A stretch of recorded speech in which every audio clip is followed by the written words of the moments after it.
This is ZCX, a companion remote script for ClyphX Pro and Ableton Live 12. ZCX aims to go beyond the native X controls and G controls from ClyphX Pro, enabling you to create a multi-page, multi-mode control surface for triggering action lists.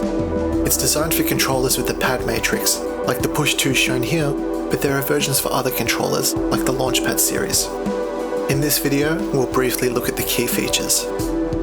ZCX lets you have unlimited matrix pages. Each page can have a totally different set of controls, or you can have one part of the matrix static and another part with different controls per page, perhaps for different songs. With the ZCX user action, you can trigger page changes externally, like from X clips, X scenes, or even other controllers. With ZCX, any control can act as a modifier for any other control. Take this column of scene buttons. By default, the first button launches scene 1, the second scene 2, and so on.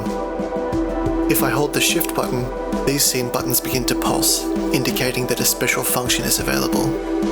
Now, the first button launches scene 9, the second scene 10. We can have any number of modifier controls. With the select button held, the scene buttons will select a scene rather than launch it. We can even combine modifiers. With both modifiers held, the scene buttons select scenes 9 through 16. Encoders can be mapped as well. An encoder can map to parameters like a track's volume or pan controls, and to device or macro parameters. Encoders can be mapped to the currently selected track, or statically to a single track. Like other controls, encoders are mode aware. We can have a knob control the selected track's volume by default, but control its pan when a modifier is held.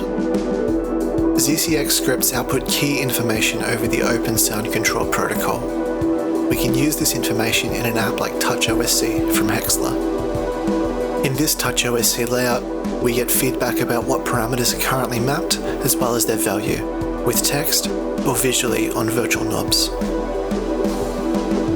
ZCX features a session ring, a colored box in live session view. We can reference the session ring in control definitions, which means your action list can dynamically target tracks or scenes relative to the ring. Encoders can also reference the ring, and the names of in-view tracks are sent over OSC as well. There are several specialized control types that offer intelligent feedback. The transport control binds to a function of Live's transport. This row is made up of page controls, which indicate the current matrix page. For live looping sets, the track control provides valuable feedback about the state of certain tracks. This video is only an overview of the functionality in ZCX. You can find extensive documentation at zcxcore.com. The Getting Started tutorial will walk you through installation, core concepts, and editing the configuration files.